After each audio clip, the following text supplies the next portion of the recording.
हो गया। नया टॉपिक है आज का, that is conductance of electrolytic solution. इससे पहले इलेक्ट्रोकेमिस्ट्री का एक पोर्शन कंप्लीट हो गया, ठीक है। अब दूसरा पोर्शन है कि how we can calculate the conductivity of a solution, ठीक है। So it is the conductance of electrolytic solution, conductance of electrolytic solution.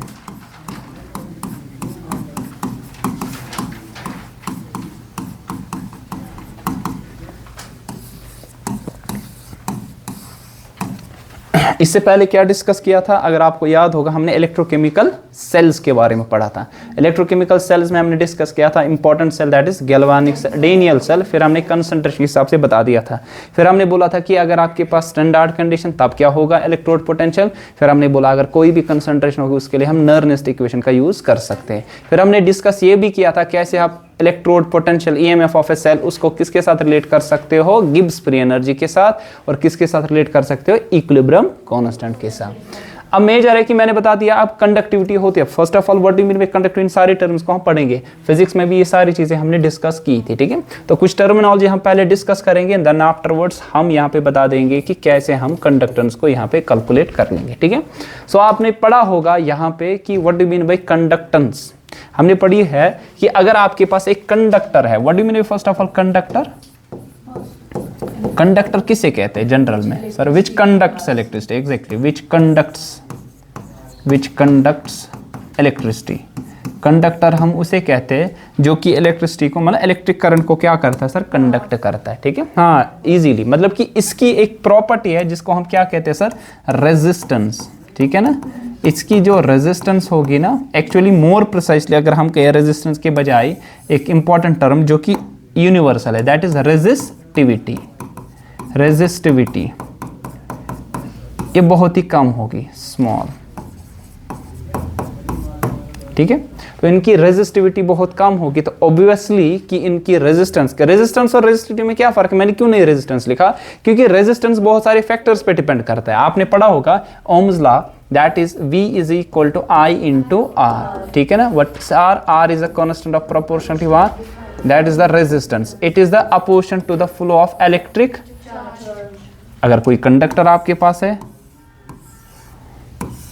ठीक है, इसमें कुछ करंट फ्लो होगी, ठीक है। मान लीजिए वो करंट आपके पास है, दैट इज I, इसके अक्रॉस पोटेंशियल होगा, दैट इज मान लीजिए V, क्योंकि आपको मालूम है पोटेंशियल किसके अक्रॉस कैलकुलेट किया जाता है, पोटेंशियल कैलकुलेट किया जाता है अक्रॉस द एंड्स, है ना, अक्रॉस द एंड्स कैलकुलेट किया जाता है। तो इसके एंड्स के अक्रॉस हम देखेंगे पोटेंशियल, हमने देखा दैट इज V, ठीक है। आपने पढ़ा कि ये जो रेजिस्टेंस है ना, that is the opposition to the flow of electric charge inside a conductor, it depends upon length and it depends inversely upon area of cross section. So आपने वहां पढ़ा भी सर, यहाँ पे एक कांस्टेंट ऑफ प्रोपोर्शनलिटी आता है rho, what we call this as rho. Rho क्या होता है हमारे पास sir, rho it is called resistivity, है ना। सो रो जो हमारे पास है it is resistivity, resistivity of a conductor. Conductor की रेजिस्टिविटी क्या है, ठीक है ना। अब ये फर्क है रेजिस्टेंस और रेजिस्टिविटी में, बहुत फर्क है। क्या अंतर है देखिए, पहली चीज रेजिस्टेंस डिपेंड करता है लेंथ ऑफ कंडक्टर पे, है ना सर, लेंथ कितनी होगी, और एरिया ऑफ क्रॉस सेक्शन, ठीक है ना। ये जो area of cross section A हमारे पास है, गिरथ कितनी है, ठीक है। जितनी गिरथ ज्यादा होगी तो इजीली पास होगी क्या आपके पास चार्ज कैरियर्स, इजीली पास होगी तो अपोजिशन क्या होगी सर, कम होगी उसमें। अच्छा, जितनी लेंथ ज्यादा होगी तो कोलिजन्स क्या होगी सर, कोलिजन ज्यादा होगी। कोलिजन ज्यादा होगी तो आपके पास अपोजिशन ज्यादा होगी, रेजिस्टेंस ज्यादा होगी। तब भी हमने डिस्कस किया था रेजिस्टेंस लेंथ पे भी डिपेंड करता है, लेंथ वेरी हो सकती है तो रेजिस्टेंस भी क्या होगी सर, वेरी। अभी मटेरियल है, मान लीजिए ये मटेरियल आपके पास बना है सिल्वर का। सिल्वर आपको मालूम है क्या होता है, ये है बेस्ट कंडक्टर। वो तो मुझे भी मालूम है ये क्या है, मगर जिस हिसाब से हम पढ़ रहे उस हिसाब से ये बेस्ट कंडक्टर माना जाता है, ठीक है। बिकॉज इसकी जो रेजिस्टिविटी बहुत कम है, क्योंकि रेजिस्टिविटी जो हमारे पास है ना rho, it depends on material, it depends on the type of material. Material किस का बना है, ये सिल्वर का है, ये आयरन का है, ये कॉपर का है, उस पे सिर्फ डिपेंड करता है। ना कि ये इस पे डिपेंड करता है ये मटेरियल कितना बड़ा है, छोटा है, एरिया क्या है, उस पे डिपेंड नहीं कर रहा, मतलब इसका वॉल्यूम कितना नहीं, क्योंकि resistivity it is the resistance of 1 unit volume of a conductor, ठीक है ना। तो आपके पास रो का वैल्यू आता है ना R into A divided by L, है ना सर। अगर आपके पास एरिया ऑफ क्रॉस सेक्शन कितना होगा सर, इट इज 1 यूनिट, और आपके पास लेंगे तो 1 यूनिट, तो 1 यूनिट वॉल्यूम, 1 यूनिट वॉल्यूम, तो 1 यूनिट क्यूब, जो आपके पास वॉल्यूम होगा ना एक कंडक्टर का, मान लीजिए पूरा कमरा है, मान लीजिए कंडक्टर है, इस पूरे कंडक्टर में आपके पास 1 यूनिट वॉल्यूम की जो आपके पास होगी resistance, that we called as resistivity. अब फिर लेंगे को बड़ा, रेजिस्टेंस चेंज होगी, रेजिस्टिविटी चेंज नहीं होगी, बिकॉज ये मटेरियल पे डिपेंड करता है। अब कॉपर वायर लो, आप बड़ी लो छोटी लो, रेजिस्टिविटी क्या रहेगी सर सेम, बट रेजिस्टेंस क्या हो जाएगी सर वेरी, क्योंकि लेंथ वेरी होगा, एरिया ऑफ क्रॉस सेक्शन आप दुगना कर सकते हो, उसी वायर को बेंड करोगे डबल हो जाएगा, एरिया ऑफ क्रॉस सेक्शन दुगना होगा, लेंथ क्या हो जाएगी हाफ हो जाएगी, ठीक है। सो यहाँ पे आपके पास समझने की बात ये है रेजिस्टिविटी इंडिपेंडेंट है ज्योमेट्री पे, ठीक है, it is independent of geometry.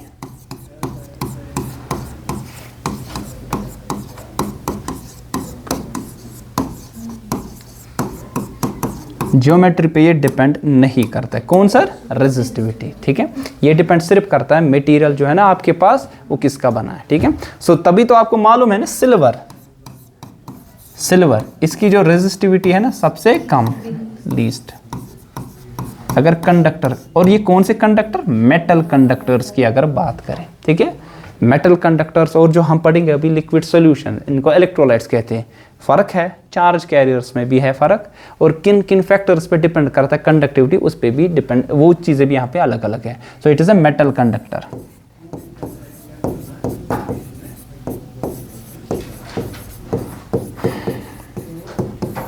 ठीक है, तो आई फर्क समझ, क्या रेजिस्टेंस मटेरियल पे भी डिपेंड करता है और डिपेंड करता है ज्योमेट्री पे भी, लेकिन रेजिस्टिविटी सिर्फ किस पे डिपेंड करता है, मटेरियल किसका बना है, ठीक है। अब ध्यान रखो, अब opposition to the flow of electric charge we call that as resistance.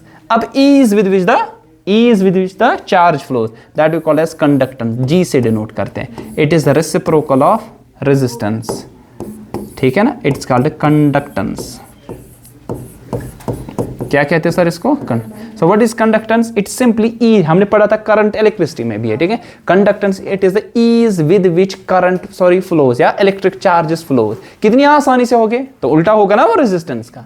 अच्छा, रेजिस्टिविटी का यूनिट क्या है, रेजिस्टिविटी का यूनिट क्या है, अरे यूनिट रेजिस्टेंस का ohm, metre square, metre cancel, ohm metre आ जाएगा, आएगा ना।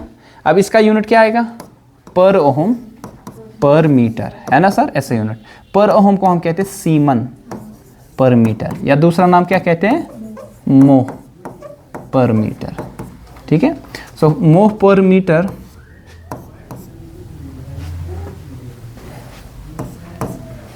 मोह पर मीटर, या आपके पास क्या होगा, साइमन पर मीटर जो आपके पास होगा, that will be here the unit of किसका आ जाएगा sir, that will be the conductance का आ जाएगा, ठीक है। बात आई समझ, 1 सेकेंड, चलिए ठीक है। फिर इसके बाद दूसरी हमारे पास टर्मिनोलॉजी आ जाएगी, अगर रेजिस्टेंस के साथ कंडक्टेंस, तो रेजिस्टिविटी के साथ क्या आएगा, कंडक्टिविटी, उसको हम यहाँ के से डिनोट करते हैं, ठीक है। के मतलब यहाँ कापा, ठीक है, के से डिनोट करते हैं, ठीक है। What is K, K is reciprocal of resistivity, that we called as specific conductivity, जिसको क्योंकि उसको कहते हैं स्पेसिफिक रेजिस्टेंस, इसको स्पेसिफिक कंडक्टिविटी कहते हैं, या इसको सिंपली कंडक्टिविटी ऑफ कहते हैं। So what is this, first of all resistivity, it is the opposition to the flow of electric charge in 1 unit volume of a conductor. Now ease with which these electric charge flow in a conductor in 1 unit volume, कितनी आसानी से होगी, उस चीज को हम क्या कहते हैं सर, रेजिस्टिविटी, सॉरी कंडक्टिविटी कहते हैं, या स्पेसिफिक कंडक्टेंस कहते हैं। इसका यूनिट क्या आएगा, रेजिस्टिविटी का क्या है, हमने गलत लिखा है यहाँ पे एक जगह, बता दो, इसका पर ओहम आएगा, बताया क्यों नहीं, सिर्फ पर, क्योंकि रेजिस्टेंस का क्या है ओहम, तो इसका पर ओहम, इसको सीमन कहते हैं या मोह कहते हैं। अब इसका आ जाएगा यूनिट, रेजिस्टिविटी का क्या है, सीमन पर मीटर, या हम लिखेंगे ओहम मीटर, तो यह आएगा पर ओहम पर मीटर, जिसको हम क्या कहेंगे सीमन पर मीटर, जिसको हम क्या कहेंगे मो पर मीटर। ठीक है, आई बात ना। तो ये रेजिस्टिविटी का यूनिट है, ना कि किसका सर, कंडक्टेंस का। ठीक है, सो रेजिस्टिविटी का यूनिट है ओम मीटर, तो कंडक्टिविटी का आ जाएगा पर ओम पर मीटर या सीमन पर मीटर या मो पर मीटर आ जाएगा। ठीक है, आई बात समझ। तो ये कुछ टर्मिनोलॉजी जो कि आपको यहाँ पे पता होनी चाहिए इसके बारे में। ठीक है, अगर बात करें मेटल्स की, मेटल कंडक्टर्स की अगर बात करें, इनमें जो आपके पास है, इनमें जो आपके पास है चार्ज कैरियर्स, वो कौन से होते हैं बताओ। अगर हम बात करें मेटल्स की charge carriers, these are electrons, है ना। Charge carrier, these are electrons, है ना, है ना, इलेक्ट्रॉन्स, चार्ज सिर्फ इलेक्ट्रॉन। अगर मेटल्स की आप बताओगे होल्स व सेमीकंडक्टर्स में। ठीक है, सो इलेक्ट्रॉन्स आपके पास यहाँ चार्ज कैरियर्स है। ठीक है, मतलब चार्ज जो आपके पास है ना, मूवेबल जो आपके पास क्वांटिटी है, तो कौन सी है सर यहाँ पे, इलेक्ट्रॉन्स। और आपने पढ़ा भी ये किन किन फैक्टर्स पे इनकी कंडक्टिविटी डिपेंड करती है। देखो आपको पता है कि सर जितना टेम्परेचर को आप बढ़ा दोगे उतना ही आपके पास रेजिस्टेंस बढ़ जाएगी, रेजिस्टेंस बढ़ जाएगी तो कंडक्टेंस घट जाएगी, कंडक्टेंस घट जाएगी तो कंडक्टिविटी भी घट जाएगी, क्योंकि रेजिस्टिविटी भी बढ़ जाती है ना सर। ये चीज़ आपको मालूम होगा। ये किस में, it's in case of metal conductors में ऐसा होता है कि अगर आप टेम्परेचर बढ़ा दोगे, क्योंकि आपने पढ़ा वहाँ पे टेम्परेचर कोफिशिएंट होता है पॉजिटिव। यहाँ पे पॉजिटिव का मतलब है with the increase positive thing happens, मतलब कि सेम चीज होती है। इंक्रीज टेम्परेचर तो सेम चीज मतलब क्या आएगा, इंक्रीज आएगी रेजिस्टेंस में भी और किस में आ जाएगा, रेजिस्टिविटी में भी आ जाएगा। तो उल्टा आ जाएगा कंडक्टेंस और रेजिस्टेंस में। लेकिन मसला है, क्योंकि हम तो ये सारी टर्मिनोलॉजी तो ये रिपीट हो रहा है जो करंट इलेक्ट्रिसिटी में पढ़ा है, लेकिन मेन चीज जो हमारे पास यहाँ पे है that is in case of कि हमें क्या पढ़ना है, हमें यहाँ पढ़नी है कंडक्टेंस या कंडक्टिविटी, जो हमें डिस्कस करनी है किन के लिए करनी है, सॉल्यूशंस के लिए। ठीक है ना, और सॉल्यूशंस में हमारे पास कौन से आते हैं सर, सॉल्यूशंस में हमारे पास आते हैं जिनको हम क्या कहते हैं सर, सबस्टेंस। उनको क्या कहते हैं सर, उन सबस्टेंस को इलेक्ट्रोलाइट्स कहते हैं ना, पढ़ा होगा आपने। ठीक है, so that's why it's called electrolytic solutions, इन्हें कहा जाता है। So first of all what is an electrolyte, can you tell me what is an electrolyte, पढ़ा होगा आपने बचपन में। तो सिंपली विच आयनाइजेस, है ना सर, या डिसोसिएट्स, जो टूटता है ना सर, जो टूटता है या आयनाइज होता है। ठीक है ना, अब ये इलेक्ट्रोलाइट दो प्रकार के आपके पास है, दो टाइप्स के, एक होता है स्ट्रॉन्ग, शाबाश, दूसरा होगा वीक, पढ़ा है ना आपने। स्ट्रॉन्ग वो होता है जिनकी degree of dissociation, degree of dissociation जो आपके पास होगी नियरली होगी 1, मतलब कि 100%, मतलब वेरी लार्ज आप कह सकते हो। मतलब यहां पे डिग्री ऑफ डिसोसिएशन में टूटने की क्षमता जो होगी बहुत ही कम, स्मॉल, बहुत ही कम, नियरली लेस देन 1%, बहुत ही कम होता है। ठीक है ना, अगर बात करें स्ट्रॉन्ग इलेक्ट्रोलाइट, बता सकते हो HCl टूटता है ना स्ट्रॉन्ग, किस में, H पॉजिटिव Cl नेगेटिव में। अगर बात करें H2SO4 की, टूटता है किस में टूटेगा, twice H positive SO4 2 negative. ठीक है ना, अगर बात करें यहाँ पे NaCl की जो कि साल्ट है, टूटेगा किस में, Na पॉजिटिव में और Cl नेगेटिव में। ठीक है ना, या ZnSO4 Zn2 positive SO4 2 negative. तो ये सारे हमारे पास कौन से आ जाएंगे, strong electrolyte. Virus weak electrolyte, suppose acetic acid CH3COOH, ये टूट के क्या बनाएगा, अगर टूटेगा CH3COO negative plus H positive, ये होता है ना। इसी तरह अगर आप लोगे अमोनियम हाइड्रोक्साइड NH4OH, क्या बनेगा, NH4 positive plus OH negative. ठीक है, और आपने पढ़ा होगा क्लास 11th में, किस में, इक्विलिब्रियम में पढ़ा होगा ना, वहां पे क्या, आयनिक इक्विलिब्रियम में पढ़ा होगा कि स्ट्रॉन्ग इलेक्ट्रोलाइट और वीक इलेक्ट्रोलाइट की दरअसल एग्जांपल जनरल में क्या है, बता सकता है कोई, हाँ आप तो बताने चाहिए। स्ट्रॉन्ग इलेक्ट्रोलाइट के all strong acids, all strong bases और जितने स्ट्रॉन्ग साल्ट्स हमारे पास हैं, ये सारे किन की एग्जांपल आएगी, स्ट्रॉन्ग इलेक्ट्रोलाइट्स की। और जितने भी आपके पास क्या है, वीक एसिड्स, और जितने भी आपके पास है वीक बेसिस और स्पेरिंगली सॉल्युबल सॉलिड्स ना, साल्ट्स, स्पेरिंगली सॉल्युबल जो पूरा डिसोसिएट नहीं होते साल्ट्स, वो भी इस कैटेगरी में आते हैं। यूजुअली साल्ट्स होते हैं स्ट्रॉन्ग इलेक्ट्रोलाइट, लेकिन कुछ साल्ट्स ऐसे हैं जो कि स्पेरिंगली सॉल्युबल हमारे पास होते हैं। ठीक है ना, आई बात समझ है ना। यहाँ पे AgCl आप ले सकते हो, AgBr, PbCl2, है ना, पढ़ा होगा ना वहाँ पे एग्जाम्पल, क्लास 11th में पढ़ा होगा, इक्विलिब्रियम में वहाँ पे हमारे पास, ठीक है, बात है समझ। तो ये सारे कौन से हैं, इलेक्ट्रोलाइट। अब इन्हीं का सोल्यूशन बनेगा, है ना सर, इनका सोल्यूशन बना दो। अगर हमने इससे पहले गैल्वानिक सेल ली थी, ठीक है ना, जिस तरह आपने क्या बोला था सर, मान लीजिए मैं क्या कर दूंगा, यहाँ पे ZnSO4 डालूं, ZnSO4 टूट के क्या बनाएगा, Zn2 पॉजिटिव, SO4 2 नेगेटिव, ठीक है। अब यहाँ क्या बने, दिस इज कैटाइन, है ना, और ये क्या हमारे पास है, एनाइन। अब ये मूव करेंगे ना अपने रेस्पेक्टिव इलेक्ट्रोड्स की तरफ, है ना सर, करेंगे ना। अब आपको मालूम है कैटाइन किसकी तरफ जाता है, कैथोड की तरफ, कैटाइन जाता है कैथोड की तरफ, एनाइन जाता है एनोड की तरफ, एनोड की तरफ, ठीक है। आपको पता है कैथोड क्या होगा यहाँ पे, शाबाश, नेगेटिवली, ये क्या होगा सर, पॉजिटिवली। अरे ध्यान रखो, दो टाइप की सेल्स हमारे पास, electrochemical cell, electrolytic cell, different है ना, डिफर करते हैं। वो करता है केमिकल एनर्जी को इलेक्ट्रिकल, वो इलेक्ट्रिकल को किस पे करता है, केमिकल में। ये remember that in your mind, ठीक है। कैटाइन याद रखो, कैटाइन वो होता है जो कहाँ की तरफ जाएगा, कैथोड। एनाइन वो होता है जो कहाँ की तरफ जाएगा, एनोड। रिमेंबर दैट, ठीक है ना। तो मतलब कि क्या है, आपके कैटाइन होता है खुद पॉजिटिवली, है ना, कैटाइन होता है पॉजिटिव, तो ये कहाँ की तरफ जाएगा, कैथोड की तरफ, ठीक है ना। कैटाइन खुद पॉजिटिवली जाएगा कहाँ की तरफ, कैथोड की तरफ, कैथोड होगा नेगेटिवली, ठीक है। मैंने कहा ना दो टाइप, यहाँ साइंस होती है चेंज, कहाँ पे, इलेक्ट्रोलिटिक सेल आपके पास है या इलेक्ट्रोकेमिकल सेल आपके पास है, हाँ उसी हिसाब से तो पता चलेगा आपके पास, ठीक है ना। इलेक्ट्रोकेमिकल सेल में कन्वर्जन होता है केमिकल एनर्जी का, किस में, इलेक्ट्रिकल।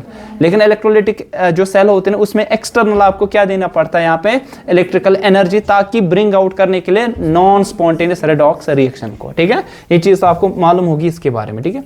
अब इनकी जो कंडक्टिविटी होगी उसको क्या कहेंगे, इलेक्ट्रोलिटिक कंडक्टिविटी,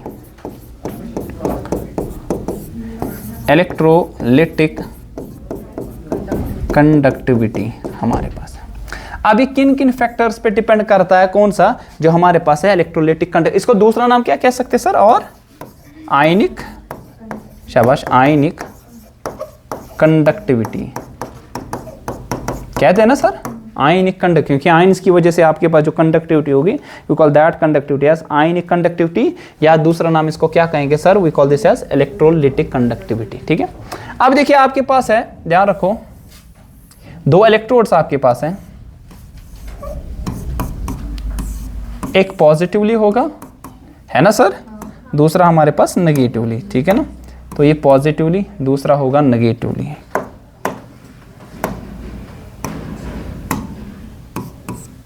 दूसरा नेगेटिवली। तो एक की तरफ क्या जाएंगे, पॉजिटिव आयन जाएंगे इसकी तरफ, नेगेटिव आयन जाएंगे इसकी तरफ, मीन्स की कैटाइंस, ठीक है ना। सो कैटाइन जो पॉजिटिवली होंगे वो इसकी तरफ जाएंगे, जो एनाइंस होंगे नेगेटिवली वो इसकी तरफ जाएंगे, सॉरी गलती होगी,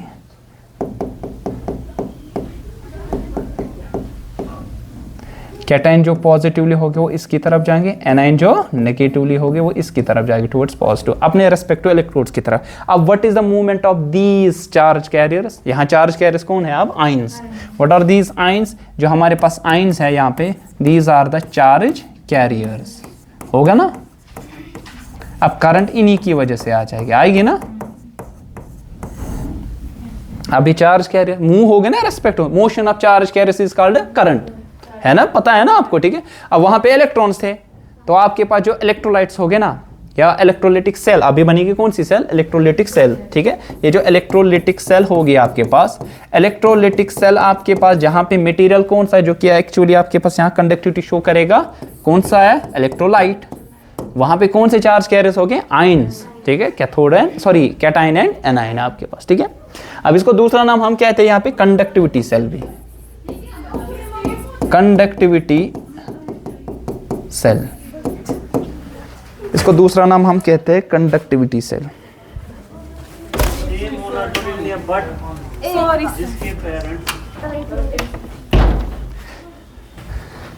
इसको हम दूसरा नाम क्या कहते हैं सर, कंडक्टिविटी सेल, या मींस वो सेल जिसमें आप एक्चुअली कंडक्टिविटी को क्या करते हैं, कैलकुलेट, किसकी वजह से, एक इलेक्ट्रोलाइट सोल्यूशन, इलेक्ट्रोलिटिक सोल्यूशन। क्योंकि ये सोल्यूशन ऐसा नहीं कि आप हाथ में रखोगे, मत ना, किसी ना किसी चीज में तो रखना पड़ेगा ना, ठीक है, ताकि आप इसकी कैलकुलेट करो कंडक्टिविटी। कैसे वो करते हैं वो आगे जाके देखेंगे।